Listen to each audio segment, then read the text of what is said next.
ಕೈ ಬಿಡೇನು, ಕೈ ಬಿಡೇನು,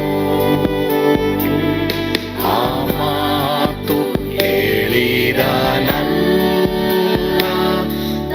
ಹೇಳಿದ ನಲ್ಲವೇ.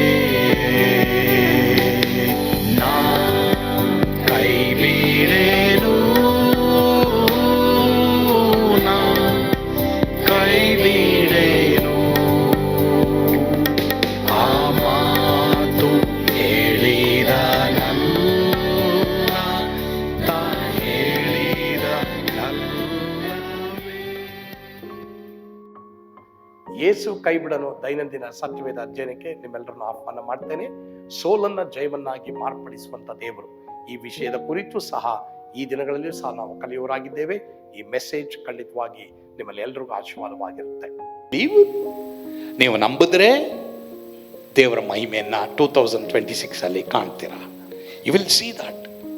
ದೇವ್ರು ನಿಮ್ಮನ್ನ ಹೀರೋ ಆಗಿ ಮಾಡ್ತೀವಿ. ಹೆಂಗ್ ಹೀರೋ ಆಗಿ ಮಾಡಿದ್ರು ಅಂದ್ರೆ, ಅವನು ಎಲ್ಲಿ ಹೀರೋ ಆಗಿ ಬಂದ ಅಂದ್ರೆ, ದಯವಿಟ್ಟು ಮತ್ತಾಯನ ಬರೆದ ಸುವಾರ್ತೆ 1ನೇ ಅಧ್ಯಾಯ 10ನೇ ವಚನ ನೋಡಿ.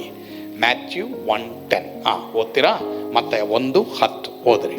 ಹಿಜ್ಕೀಯನು ಮನಸ್ಸೆಯನ್ನು ಪಡೆದನು, ಮನಸ್ಸು ಅಮೋನನನ್ನು ಪಡೆದನು. ಸಾರಿ, ಈ ಒಂದು ವಚನ ಎಲ್ಲಿದೆ ಅಂದ್ರೆ, ಇದರ ಅಧ್ಯಾಯ ನೀವು ನೋಡಿದ್ರೆ ಇದು ಯೇಸು ಕ್ರಿಸ್ತನ ವಂಶಾವಳಿ, the family tree of Jesus Christ. ಈ ಮನಸ್ಸೇ ಯೇಸುವಿನ ಫ್ಯಾಮಿಲಿಯಲ್ಲಿ ಬಂದ್ಬಿಟ್ಟ, ಯೇಸುವಿನ ವಂಶಾವಳಿಯಲ್ಲಿ ಇವನು ಬಂದ್ಬಿಟ್ಟ, ರಾಜ ವಂಶಸ್ಥರಲ್ಲಿ ಇವನೊಬ್ಬನಾಗಿ ಬಂದ್ಬಿಟ್ಟ. ಹೆಂಗೆ ಸಾಧ್ಯ? ಸೋತವನಿಗೆ ಅವರು ತ್ರಾಣವನ್ನು ಕೊಡ್ತಾರೆ. ನೀನು ಇವತ್ತಿಲ್ಲಿ ಕುಳಿತಿದ್ದು, ಛೇ ನಾನು ಮಾಡಬಾರ್ದಂಥ ಪಾಪ ಮಾಡಿಬಿಟ್ಟೆ, ಅಯ್ಯೋ ನಾನು ಮಾಡಬಾರ್ದಂಥ ದ್ರೋಹ ಮಾಡಿಬಿಟ್ಟೆ, ಅಯ್ಯೋ ನಾನು ಇದನ್ನು ಮಾಡಬಾರ್ದಾಗಿತ್ತು ನಾನು ಮಾಡಿಬಿಟ್ಟೆ, ಎಲ್ಲ ಫೇಲ್ಯೂರ್ ಆಗಿ ಕೂತಿದ್ದೀನಲ್ಲ, ಈಗ ನನ್ನ ಜೀವಮಾನ ಏನು ಅಂತ ಅಂದ್ಕೊಂಡಿದ್ರೆ ಭಯ ಪಡಬೇಡ. ಮನಸ್ಸೇ ಹಾಗೆ. ನೀನು ಯಾವ ಕಷ್ಟದಲ್ಲಿದೆಯೋ, ಯಾವ ತೊಂದರೆಯಲ್ಲಿದೆಯೋ, ಯಾವ ದುಃಖದಲ್ಲಿದೆಯೋ, ಯಾವ ವೇದನೆಯಲ್ಲಿದೆಯೋ, ಯಾವ ಸೆರೆಮನೆಯಲ್ಲಿದೆಯೋ, ಅಲ್ಲಿಂದ ನೀ ಪ್ರಾರ್ಥನೆ ಮಾಡಿದ್ರೆ ಖಂಡಿತವಾಗಿ ದೇವರೇನು ಮಾಡ್ತಾರೆ, ತಿರುಗಿ ನಿನಗೊಂದು ಅದ್ಭುತ ಮಾಡೇ ಮಾಡ್ತಾರೆ. ಆದರೆ ನೀನು ತೀರ್ಮಾನ ಮಾಡಬೇಕು. ನೀನು ನಾನು ದೇವರು ಬಿಟ್ಟರೆ, ದೇವರ ವಾಕ್ಯ ಬಿಟ್ಟರೆ, ಒಂದು ಹೇಳ್ತೀನಿ ಕೇಳಿ, ಇದು ನೀವು ಇಷ್ಟಪಡದೇ ಇರ್ಬೋದು, ಕೆಲವರು ಇಷ್ಟಪಡ್ಬೋದು. ಹಣದಿಂದ ಯಾರ ಮೇಲಕ್ಕೆ ಬರೋಕ್ಕಾಗಲ್ಲ. ದೇವ್ರ ಮಕ್ಕಳು ಬೇರೆಯವ್ರು ಬರ್ಬೋದು, ಲೋಕದವ್ರು ಬರ್ತಾರೆ. ಹೆಂಗೆ ಬರ್ತಾರೆ? ನಿನ್ಗಿಂತ ನನಗಿಂತ ಸೂಪರ್ ಆಗಿ ಬರ್ತಾರೆ. ಬಟ್ ಏನು ಗೊತ್ತಾ, ಕಡೆಗೆ ಅವ್ರು ಎಲ್ಲಿ ಹೋಗ್ತಾರೆ ನೋಡಿ, ಯೇಸು ಇಲ್ಲದೆ ಹೋದರೆ. ಬಟ್ ಆದರೆ ಎಲ್ಲರೂ ಗಮನ ಇಡಿ, ದೇವರಿದ್ರೇ ನೀನು ಇಂಪ್ರೂವ್ ಆಗ್ಬೋದು. ಯಾಕೆ? ಬೈಬಲಲ್ಲಿ ಏನು ಬರ್ದಿದೆ ಗೊತ್ತಾ? ಪ್ರಿಯನೇ, ನೀನು ಆತ್ಮ ವಿಷಯದಲ್ಲಿ ಅಭಿವೃದ್ಧಿ ಹೊಂದುವ ಪ್ರಕಾರ ಎಲ್ಲ ವಿಷಯಗಳು ನೀನು ಅಭಿವೃದ್ಧಿ ಹೊಂದ್ತೀಯ. ದೇವ್ರ ಮಕ್ಕಳಿಗೆ ಅದೊಂದು ಸೀಕ್ರೆಟ್ ಇರೋದು. ದೇವ್ರ ಮಕ್ಕಳು ಯಾವ್ಯಾವ್ದ್ರಲ್ಲೋ ಇಂಪ್ರೂವ್ ಆಗೋಕ್ಕೆ ನಾವು ನೋಡ್ತೀವಿ, ತಪ್ಪಿಲ್ಲ. ಬಟ್ ಆದರೆ ತಪ್ಪದು. You cannot, you will be a failure. ತಿರ್ಗಾ ಹೇಳ್ತೀನಿ, ದೇವ್ರ ಮಕ್ಕಳು ಅನ್ಯರ ಥರ ಇಂಪ್ರೂವ್ ಆಗೋಕ್ಕೆ ನೋಡ್ತಾರೆ, ಆಗಲ್ಲ. You will fail, you will fail, you will fail, you will fail. ಆದರೆ ದೇವ್ರ ಮಕ್ಕಳು ಇಂಪ್ರೂವ್ ಆಗ್ತಾರೆ. ದೇವ್ರ ಮಕ್ಕಳು ಅನ್ಯರಿಗಿಂತ ಅಭಿವೃದ್ಧಿ ಹೊಂದ್ತಾರೆ. ಹೆಂಗೆ ಗೊತ್ತಾ? ಆತ್ಮ ವಿಷಯದಲ್ಲಿ ಅಭಿವೃದ್ಧಿ ಹೊಂದಿದ್ರೆ ಮಾತ್ರನೇ. ಮನಸ್ಸೇ ಹಾಗೆ. ನೀ ಪ್ರಾರ್ಥನೆ ಮಾಡಿದ್ರೆ, ನೀ ಬೈಬಲ್ ಓದಿದ್ರೆ, ನೀನು ಆರಾಧನೆ ಮಾಡಿದ್ರೆ, ನೀ ಪಶ್ಚಾತ್ತಾಪ ಪಟ್ಟರೆ, ಮಾಡಿದಂಥ ತಪ್ಪುಗಳ ವಿಷಯದಲ್ಲಿ ಅಯ್ಯೋ ಇದು ನಾನು ಮಾಡಿಬಿಟ್ಟೆ, ನಾನು ಮಾಡಲ್ಲ ದೇವರೇ ಅಂತ ನೀ ತೀರ್ಮಾನ ತೆಗೆದುಕೊಂಡು ದೇವರ ಮುಂದೆ ನೀನು ತಗ್ಗಿಸ್ಕೊಂಡ್ರೆ, ಖಂಡಿತವಾಗಿ ಪ್ರಿಯ ದೇವರ ಮಕ್ಕಳೇ, you might have done a blunder mistake. ನೀನು ನಾನು ಇವತ್ತು ನಿನ್ನ ಜೀವಿತ ಕೊಳಚೆ ಆಗಿರ್ಬೋದು, ಕಡುಕೆಂಪಾಗಿರ್ಬೋದು, ದೇವರು ತನ್ನ ರಕ್ತದಿಂದ ಹಿಮದಂತೆ ನಿನ್ನನ್ನು ಬಿಳುಪು ಮಾಡ್ತಾರೆ. ಬಟ್ ಪ್ರೊವೈಡೆಡ್ ನೀವು ಒಂದು ತೀರ್ಮಾನ ಮಾಡಿ, ಈ ವರ್ಷ ಮಾಡಿದಂಥ ಪ್ರಾರ್ಥನೆ ಅಲ್ಲ, ಬರೋ ವರ್ಷ ಇನ್ನೂ ಜಾಸ್ತಿ ಪ್ರಾರ್ಥನೆ ಮಾಡಿ, ಇನ್ನೂ ಜಾಸ್ತಿ ಬೈಬಲ್ ಓದ್ರಿ, ಇನ್ನೂ ಜಾಸ್ತಿ ದೇವರನ್ನ ಹಿಡೀರಿ, ಇನ್ನೂ ಜಾಸ್ತಿ ದೇವರಿಗಾಗಿ ನಿಮ್ಮ ಜೀವಿತ ಒಪ್ಪಿಸ್ಕೊಡಿ. ಖಂಡಿತವಾಗಿ ದೇವರು ಏನು ಮಾಡ್ತಾರೆ, ನಿನ್ನ ಝೀರೋವನ್ನು ಹೀರೋ ಆಗಿ ಮಾರ್ಪಡಿಸ್ತಾರೆ. ದೇವ್ರ ಕೈನಲ್ಲಿ ಸಾಧ್ಯ. ಸೊ ನಿಮ್ಮ ಜೀವನದಲ್ಲಿ ಆಸೆ ಇರಬೇಕು, ಆ ನಂಬಿಕೆ ಇರಬೇಕು. So what is your faith? ನಿಮ್ಮ ನಂಬಿಕೆ ಏನು? What is your faith? ಇವತ್ತು ದೇವ್ರು ಕೇಳ್ತಾ ಇದ್ದಾರೆ, ಮಗನೇ ಮಗಳೇ, ವಾಟ್ ಈಸ್ ಯೋರ್ ಫೇತ್? ನೀನು ಹೇಳಬೇಕು, ದೇವರೇ ನನ್ನ ಈ ರೀತಿ ನೀನು ಮಾಡ್ತೀಯ ದೇವರೇ, I believe that. I don't know but I believe. ಲಾಜರನು ಸತ್ತು ಸಮಾಧಿಯಲ್ಪಟ್ಟು 4 ದಿನವಾಯಿತು. ಯೇಸ್ವಾಮಿ ಅಲ್ಲಿಗೆ ಬರ್ತಾರೆ.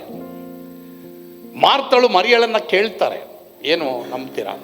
ಅದೇ ದೇವ್ರೆ, ಒಂದಿನ ಮಾಡ್ತೀಯ ನೀನು, ಯಾವಾಗ ನೀನು ಯಾವಾಗ ಕಡೆಯಿಂದಲ್ಲಿ ಬರ್ತಿರೋ ತುತ್ತೂರಿ ಶಬ್ದ ಊದಲ್ಪಡ್ತದೋ ಅವಾಗ. ಬಟ್ ಈಗ ಮಾಡ್ತೀನಿ ಅಂತ ನಂಬ್ತೀರಾ? ಅಲ್ಲ ದೇವ್ರೆ, ಏನೇನೋ ನೆಪ ಹೇಳ್ತಾರೆ, ನಂಬ್ತೀರಾ? ಈಗಲಾದರೂ. ಅದೇ ಥರ ಪ್ರಿಯ ದೇವ್ರ ಮಕ್ಕಳೇ, ನಿಮ್ಮ ಜೀವಮಾನದಲ್ಲಿ ಎಲ್ಲ ಮೆಸ್ ಆಗಿರ್ಬೋದು, ಮೆಸೇಜ್ ಮಾಡ್ತಾರೆ. ಎಲ್ಲ ಮಿಸ್ಟೇಕ್ ಆಗಿರ್ಬೋದು, ಮಿರಕ್ಕಲ್ ಮಾಡ್ತಾರೆ ದೇವರು. ನಮ್ಮ ದೇವರು ಮಿರಕ್ಕಲ್ ಮಾಡುವಂಥ ದೇವರು. ನಮ್ಮ ದೇವರು ಎಂದಿಗೂ ಮ್ಯಾಜಿಕ್ ಮಾಡಲ್ಲ, ನಮ್ಮ ದೇವರು ಮಿರಕ್ಕಲ್ ಮಾಡ್ತಾರೆ. ಅದನ್ನು ನೀನು ನಂಬ್ತೀಯಾ? ಬೈಬಲ್ ಓದು, ಪ್ರಾರ್ಥನೆ ಮಾಡು, ಆರಾಧನೆ ಮಾಡು, ಪರಿಶುದ್ಧನಾಗಿ ಜೀವಿಸು. ದೇವ್ರ ಹತ್ರ ಹೇಳು, ಸ್ವಾಮಿ ಇದು ನನಗೆ ಬೇಡ, ಲೋಕಕ್ಕೆ ಸಂಬಂಧಪಟ್ಟದ್ದು ಬೇಡ, ಪಾಪಕ್ಕೆ ಸಂಬಂಧಪಟ್ಟದ್ದು ಬೇಡ, ಈ ಲೋಕಕ್ಕೆ ಸಂಬಂಧಪಟ್ಟದ್ದು ಯಾವುದೂ ನನಗೆ ಬೇಡ, ನನಗೆ ನಿನ್ನ ಹತ್ರ ಇರೋದು ನನಗೆ ಬೇಕು ದೇವರೇ ಎಂಬುದಾಗಿ ಹೇಳಿ ನೀನು ಹಠ ಹಿಡಿ. ದೇವ್ರನ್ನ ಕೂಗು, ದೇವ್ರ ಹತ್ರ ಇರು. ನೀನು ದೇವರಿಂದಲೇ ಫಲಿಸೋದು, ಯಾರಿಂದಲೂ ಅಲ್ಲ, ದೇವರಿಂದನೇ. If you believe. ಮನಸ್ಸೇ ಜೀವಮಾನ ನೋಡಿ, ಎಲ್ಲಿದ್ದ ಅವನು? ಲಾಸ್ಟಲ್ಲಿ ಅವನು ಸೆರೆಮನೆಯಲ್ಲಿದ್ದ. There was no chance. But ಅವನು ನಂಬಿಟ್ಟ, ದೇವರಿಂದನೇ ಅಪ್ಪ ನಾನು ಇಂಪ್ರೂವ್ ಆಗೋದು, ಯಾರಿಂದಲೂ ಯಾವುದರಿಂದಲೂ ಅಲ್ಲ. ಪ್ರಿಯರೇ, ಈ ಒಂದು ಸಂದೇಶ ನಿಮ್ಮೆಲ್ಲರಿಗೂ ಆಶೀರ್ವಾದವಾಗಿತ್ತೆಂಬುದಾಗಿ ನಾನು ನಂಬೋನಾಗಿದ್ದೇನೆ. ಪ್ರಾರ್ಥನೆ ಮಾಡೋಣವಾ? ಪರಮ ಪ್ರೀತಿಯುಳ್ಳ ತಂದೆ ಆದವರು, ನಿಮ್ಮ ಸ್ತೋತ್ರ.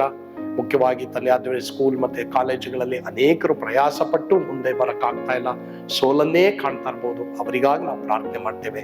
ಆ ಮಕ್ಕಳಿಗೆ ನೀನೇ ಕೃಪೆ ಕೊಡು, ಜಯ ಕೊಡು. ಯೇಸುವಿನ ಹೆಸರಿನಲ್ಲಿ ಪ್ರಾರ್ಥಿಸ್ತೇವೆ ಸ್ವಾಮಿ, ಆಮೆನ್. ಕರ್ತನು ನಿಮ್ಮೆಲ್ಲರನ್ನ ಆಶೀರ್ವಾದ ಮಾಡಲಿ. ಯೇಸು ನಿಮ್ಮನ್ನು ಕೈ ಬಿಡನು.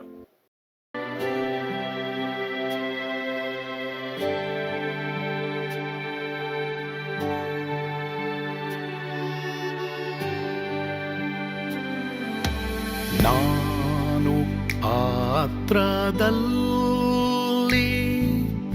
ಈರುವಾಗಲು ನೀನು ಪಾಯಪಾಟು ಓಡಬಾರದು. ನನ್ನ ಮಾತನಂಬಿ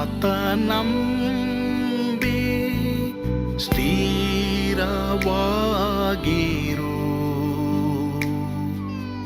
ನಿನ್ನ ಬಿಡಲಾರೆ,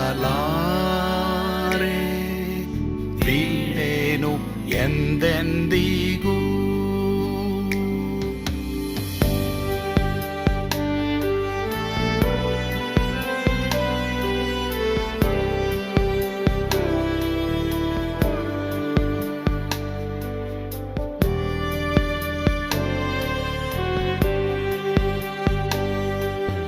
ನಾ ಕೈ ಬಿಡೆನು,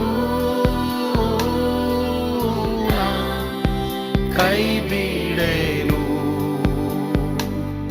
ಆ ಮಾತು ಹೇಳಿದನಲ್ಲ, ತಾ ಹೇಳಿದನಲ್ಲವೇ.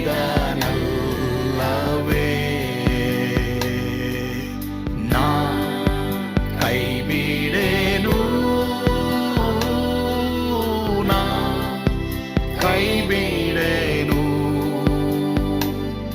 ಆ ಮಾತು ಹೇಳಿದನಲ್ಲ, ತಾ ಹೇಳಿದನಲ್ಲವೇ.